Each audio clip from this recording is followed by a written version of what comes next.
میں ہوں اظہر نیاز۔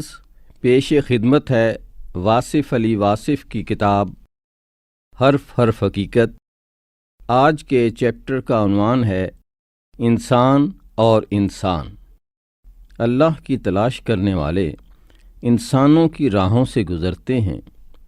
انسان ہی متلاشی ہے اور انسان ہی مظہر صفات ہے۔ اللہ تعالیٰ نے انسان کو پیدا کیا اپنے اظہار کے لیے۔ انسان کو صلاحیتیں عطا فرمائیں تاکہ وہ اس کائنات کے بارے میں اور اس کے خالق کے بارے میں غور کرے۔ اللہ تعالیٰ نے انسان کے ذریعے اپنا اور اپنی مخلوق کا تعارف کرایا۔ ہم ہر روز دعا کرتے ہیں کہ اے اللہ ہمیں سیدھی راہ دکھا، یعنی ان انسانوں کی راہ جن پر تیرا انعام ہوا، گویا کہ انعام یافتگان کا راستہ۔ سیدھا راستہ ہی خدا کا راستہ ہے۔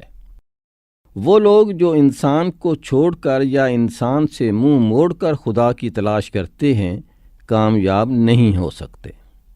اللہ کی کتاب انسانوں کے تذکرے اور انسانوں کے انجام کے بارے میں آگاہی دینے والی ہے۔ اللہ تعالیٰ نے انسان کو بہت بلند مقام عطا فرمایا، انسان کے آگے فرشتوں کو جھکا دیا۔ انسان کو اللہ کے راستے سے الگ نہیں کیا جا سکتا۔ اللہ نے اپنا گھر انسانوں کے ذریعے بنایا۔ اللہ کے ذکر کے لیے انسانی زبان اور اللہ کی یاد کے لیے انسانی دل درکار ہیں۔ اللہ کی خوشی انسان کی خدمت میں ہے۔ اللہ کا حکم ہے کہ انسانوں کی خدمت کرو، بھوکوں کو کھانا کھلاؤ، سائل کو جھٹکی نہ دو، یتیم کا مال ہرگز نہ کھاؤ، کیے ہوئے وعدے پورے کرو، نرم خو اور نرم دل ہو جاؤ، زمین پر اکڑ اکڑ کر مت چلو۔ یہ تمام احکام اللہ کے ہیں اور انسان کی خدمت کے لیے ہیں۔ اللہ کی رضا انسان کو خوش رکھنے میں ہے۔ اللہ تعالیٰ کا ارشاد ہے، ماں باپ کے آگے اف نہ کرو، ان کو جھڑکی نہ دو، ان سے نرم الفاظ میں بات کرو۔ وہ جب بڑھاپے میں پہنچیں تو ان کے لیے رحمت کے بازو پھیلا دو۔ خدمت ماں باپ کی اور خوشی اللہ کی۔ یہی بات غور طلب ہے کہ اللہ کہاں ہے۔ سجدے میں اللہ ملتا ہے، لیکن مسکین کو کھانا کھلانے میں اللہ کی رضا حاصل ہوتی ہے۔ انسان نے جس مقام پر انسانوں کو چھوڑ کر خدا سے محبت کا دعویٰ کیا وہ اکثر غلط نکلا۔ اللہ تعالیٰ نے اپنے نام کے ساتھ، اپنے کلمے کے ساتھ انسان کا اسم بلند کیا، اپنا کلام انسانی قلب پر نازل فرمایا اور اپنے دین کی تبلیغ انسانوں کے ذریعے کی، انسانوں کے لیے۔ اللہ کے بارے میں جتنی بھی آگاہی دنیا میں موجود ہے، جتنا بھی بیان اور علم موجود ہے، سب انسان کے ذریعے سے ہے۔ اللہ جن انسانوں کو اپنے قریب رکھتا ہے انہی انسانوں کو انسانوں کے قریب کر دیتا ہے۔ یعنی جو شخص اللہ کے ہاں جتنا محبوب ہوگا اس کے لیے انسان کی دنیا اتنی ہی محبوب ہوگی۔ اس لیے جو انسان محبوب رب العالمین صلی اللہ علیہ وآلہ وسلم ہے وہی انسان رحمت للعالمین ہے۔ اللہ کے ساتھ محبت کرنے والے انسانوں سے بیزار نہیں ہو سکتے اور انسان سے بیزار ہونے والے اللہ کے قریب نہیں ہو سکتے۔ دیکھنے والی بات یہ ہے کہ انسان کی محبت اور خدا کی محبت میں کیا فرق ہے۔ اللہ کے حوالے کے بغیر انسان کی محبت یا انسان کی خدمت ہمیں غافل کر سکتی ہے، عاقبت سے بے خبر کر سکتی ہے اور ہم اس دنیا اور اس زندگی میں کھو کر رہ جاتے ہیں۔ یہی وجہ ہے کہ صرف اخلاقیات الہیات کے بغیر معاشرے کو گمراہ کر سکتی ہے۔ مثلا اگر ہم غریب کی مدد کریں تو یہ نیکی ہے، یہ اللہ کی رضا حاصل کرنے کا ذریعہ ہے۔ لیکن یہ بات بہت ہی اہم ہے کہ ہمیں جاننا چاہیے کہ جس مال سے ہم غریب کی مدد کر رہے ہیں وہ مال حرام کی کمائی نہ ہو، کیونکہ حرام کی کمائی کہیں نہ کہیں سے ظلم یا دھوکے کے ذریعے آتی ہے۔ لہٰذا غریب کی مدد کی نیکی ایک بدی کو جنم دے سکتی ہے۔ اس طرح رشوت کی دولت سے اگر حج کیا جائے تو یہ اللہ تعالیٰ کے احکام کی خلاف ورزی ہی نہیں، اس کے نظام کے خلاف بغاوت ہے۔ لازم یہ ہے کہ انسان اللہ کی رضا کے لیے اللہ کے قانون کے مطابق کمائی ہوئی دولت سے غریبوں، مسکینوں اور یتیموں کی خدمت کرے۔ مسکین یا بھوکا کوئی بھی انسان ہو، اسے کھانا کھلانے سے اللہ راضی ہوتا ہے۔ یہاں دین کی کوئی قید نہیں۔ بھوکے آدمی کو کھانا کھلانا ہے، لیکن کھانا کھلانے والا انسان احتیاط کرے اور غور کرے کہ اس نے یہ کھانا کہاں سے حاصل کیا ہے۔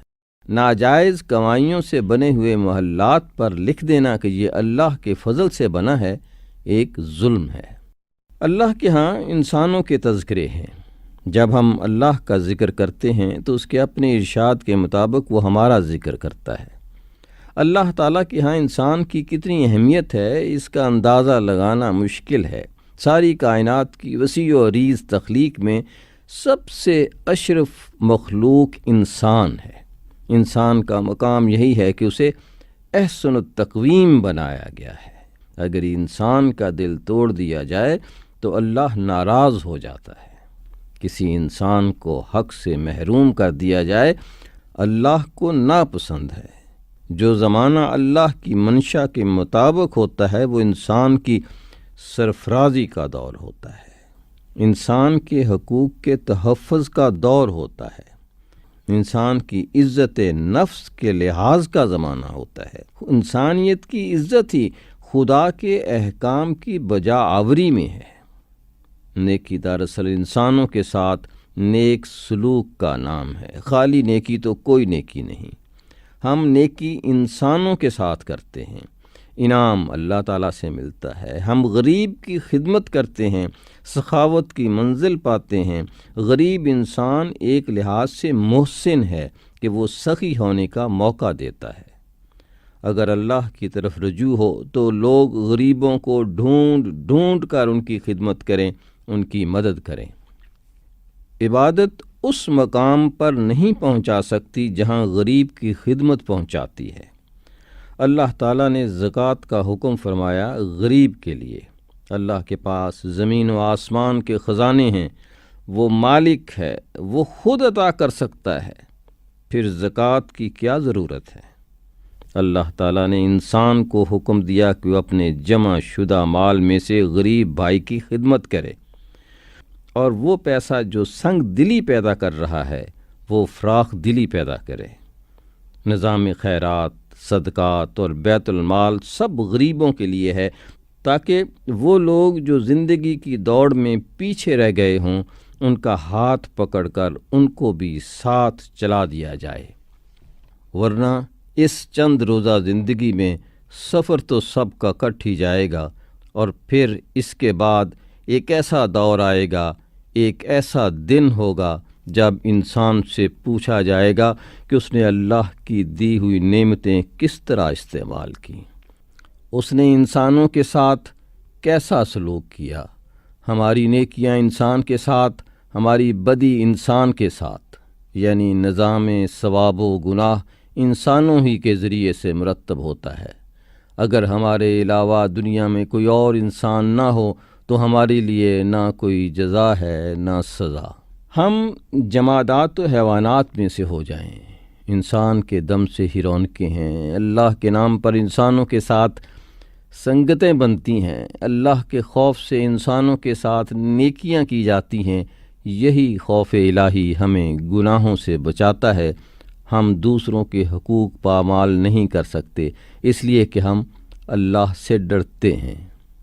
ہم ایک بتائے ہوئے راستے کے مطابق سفر کرتے ہیں کہ وہ راستہ ہمیں اللہ نے اپنے پیغمبر صلی اللہ علیہ وسلم کے ذریعے بتایا۔ اللہ تعالیٰ کے احکام کی عملی شکل پیغمبر صلی اللہ علیہ وسلم کی حیات طیبہ میں نمایاں ہوتی ہے۔ پیغمبر صلی اللہ علیہ وسلم کی ذات اس لیے بھی اہم ہے کہ اس کی ذات میں ثبوت ہے کہ اللہ اپنے بندوں سے پیار کرتا ہے۔ اس ذات کے ذریعے بتایا جاتا ہے کہ زندگی صرف عبادت نہیں ہے، زندگی کوشش ہے، زندگی جہاد ہے، زندگی محبت ہے، زندگی فتوحات ہے، زندگی تنہائی بھی ہے، مجلس بھی ہے، زندگی تنہائی کا سجدہ بھی ہے اور محفلوں کی رونقیں بھی۔ اللہ کی محبت انسانوں کے ساتھ جلوہ گر ہوتی ہے۔ یہ ممکن ہی نہیں کہ کوئی شخص مقرب الہی ہو اور انسان کی محبت سے محروم ہو۔ یہ دعویٰ شیطانی ہے کہ ہم صرف اللہ سے محبت کرتے ہیں اور مخلوق سے کچھ سروکار نہیں۔ یہ غرور ہے، تکبر ہے۔ شیطان نے انسان کو تسلیم کرنے سے انکار کیا اور نتیجہ یہ کہ خدا کے آگے کیے ہوئے سجدے بھی رائے گاں ہو گئے۔ ہمارا سارا نظام عبادت انسانوں سے مرتب ہے۔ ہماری دعائیں بالعموم اجتماعی ہیں۔ اے ہمارے رب، ہم پر رحم فرما، ہمیں سیدھی راہ دکھا، ہم پر ہماری ہستی سے زیادہ بوجھ نہ ڈال، ہمیں گناہوں سے بچا۔ گویا کہ منشا الہی یہی ہے کہ میں سے ہم بنا جائے، ہم کے بغیر تم کی عبادت جھوٹ ہے۔ ایک مقام پر انسان کو تنہا رکھا گیا ہے، سجدہ، اللہ کی عظمت بیان کرتے وقت۔ ہمارا سارا منظر اور پس منظر انسانوں سے ہے۔ غور کیا جائے تو کوئی انسانوں کی وابستگی کے بغیر رہ نہیں سکتا۔ مثلا میرے پاس صرف آنکھیں ہیں، نظر ہے، لیکن میرا منظر انسانوں کے چہرے سے بنا ہے۔ اگر منظر نہ ہو تو نظر کس کام کی؟ اسی طرح میری سماعت محتاج ہے انسانوں کی آواز کی۔ میرے ارد گرد بولنے والے انسانوں کا ہجوم نہ ہو تو میرے کان بیکار ہو جائیں۔ اللہ نے انسانوں کو بیان عطا فرمایا۔ یہ بڑے غور کا مقام ہے کہ یہ بیان سننے والا نہ ہو تو بیان کیا بیان ہوگا؟ میری زبان محتاج ہے سننے والے کانوں کی، میرا دل محتاج ہے انسانوں کے چہرے کی محبت کا۔ میرے جذبات، میرے احساسات سب انسانوں سے وابستہ ہیں۔ مجھے رہنمائی چاہیے کسی انسان کے ذریعے۔ اللہ کی منزلوں تک پہنچانے والا اللہ کا بندہ ہی ہوگا۔ میں نیکی، بدی، گناہ و ثواب، خوشی اور غم جو کچھ بھی حاصل کروں گا انسان کے ذریعے۔ میری زندگی انسانوں کے ذریعے سے گزرے گی۔ ہمیں یہ بات سمجھ میں نہیں آتی ہے میری پیاس بجھانے والا پانی کتنے ہاتھوں کی محنت کا نتیجہ ہے۔ ہمارے پاؤں کے نیچے جو سڑک ہے اس کے بننے میں کتنے سال اور کتنے انسانوں کے پسینے لگے ہوئے ہیں۔ آنکھ کھول کے چلے تو انسان کو انسانوں کے احسانات نظر آئیں گے۔ ان انسانوں کا شکریہ ادا کرنا ہے۔ اللہ تعالیٰ کا ارشاد ہے، جس نے انسان کا شکریہ ادا نہ کیا اس نے خدا کا شکر ادا نہ کیا۔ جس انسان نے ماں باپ کو پرورش کرتے ہوئے دیکھا اور انہیں نہ مانا اس نے خدا کو دیکھے بغیر کیا ماننا ہے؟ اللہ تعالیٰ انسانوں ہی کی دنیا میں اپنے جلوے دکھاتا ہے۔ انسان خاموشی سے دعا مانگتا ہے، اللہ خاموش دعاؤں کو سنتا ہے، منظور فرماتا ہے۔ اللہ کے جلوے انسانوں کے روپ میں ہر جگہ نظر آ سکتے ہیں۔ یہ جہان اللہ کی نشانیوں سے بھرا پڑا ہے۔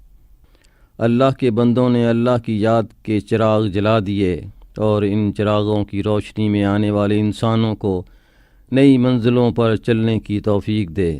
اللہ کی تلاش بہت آسان ہے، وہ انسانی شہرک سے قریب ہے، بہت قریب، لیکن اس تک رسائی حاصل کرنا اس لیے مشکل ہے کہ انسان ہے اور اللہ حادث قدیم نہیں ہو سکتا اور قدیم حادث نہیں ہو سکتا۔ فرق یہی ہے کہ ہم ساجد ہیں، وہ مسجود۔ ہم پیدا ہوتے ہیں اور مر جاتے ہیں اور وہ پیدائش اور موت سے آزاد حی و قیوم ہے۔ وہ ہر آغاز سے پہلے موجود تھا اور ہر انجام کے بعد موجود رہے گا۔ وہ اتنا قریب ہے لیکن اسے دیکھا نہیں جا سکتا۔ جس طرح ہم اپنی بینائی کو خود نہیں دیکھ سکتے لیکن بینائی ہمارے قریب رہتی ہے۔ ہماری روح ہمارے پاس ہے لیکن ہم اسے دیکھ نہیں سکتے۔ ہماری ذات ہر وقت ہمارے ساتھ ہے، لیکن اپنی ذات کا دیدار ممکن نہیں۔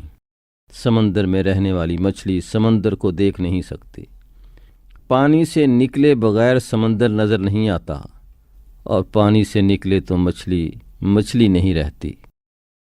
بس اللہ کے جلوے ہیں، پاس ہیں، ساتھ ہیں، لیکن کیا ہیں اور کہاں ہیں صرف محسوس کیا جا سکتا ہے۔ اور اللہ کی محبت کی انتہائی عملی شکل اللہ کے محبوب صلی اللہ علیہ وآلہ وسلم کی اطاعت اور محبت میں ہے۔ ارشاد باری تعالیٰ ہے کہ اے نبی صلی اللہ علیہ وسلم، کہہ دیجئے کہ اگر تم لوگوں کو اللہ سے محبت ہے تو میری اطاعت کرو، اللہ تم سے محبت کرے گا۔ یعنی اللہ کی محبت انسانوں کے حوالے کے بغیر منظور ہی نہیں ہو سکتی۔ ہم اللہ سے محبت کریں اور پیغمبر صلی اللہ علیہ وسلم کی نفی کریں تو یہ ممکن ہی نہیں کہ اللہ ہم سے محبت کرے۔ رابطے کے لیے انسان اور انسان کامل کا ہونا شرط اول ہے، اور اس انسان کامل صلی اللہ علیہ وسلم کی زندگی اللہ کی یاد میں اور انسانوں کی خدمت میں گزری۔ عرفان الہی کے لیے مقام انسانیت کو پہچاننا ضروری ہے۔ انسانوں سے محبت کرو، یہی اللہ سے محبت کا ایک پہلو ہے۔ اللہ کی منزل کے سفر پر انسانوں کے ڈیرے ہیں، یہ راستہ انسانوں سے گزرتا ہے۔ اللہ کا ذکر کرنے والے، اللہ کے نام پر نثار ہونے والے، اللہ کی راہ میں شہید ہونے والے، اللہ کی یاد میں بے خبر ہونے والے، سب اللہ کے مظاہر ہیں۔ ان مقامات سے گزرے بغیر توحید کا سفر ممکن نہیں۔ زمین پر رہنے والوں کا خیال رکھو، آسمان والا تمہارا خیال رکھے گا۔ اللہ کے نام پر ہی بعض اوقات اللہ کے بندوں پر ظلم ہوا۔ اس بات کا خیال رکھا جائے کہ انسانوں کو تنگ نہ کیا جائے۔ انسانوں کے ذریعے ہی سے منزلیں حاصل ہوتی ہیں۔ وحدت کے جلوے کثرت میں پنہاں ہیں، لیکن اس کے سمجھنے کے لیے احتیاط اور استاد کامل کی ضرورت ہے۔ واصف علی واصف کی کتاب حرف حرف حقیقت، اور آج میں نے آپ کے سامنے اس کا وہ باب پیش کیا جس کا نام تھا انسان اور انسان۔ اظہر نیاز کو اجازت دیجیے۔ اللہ حافظ۔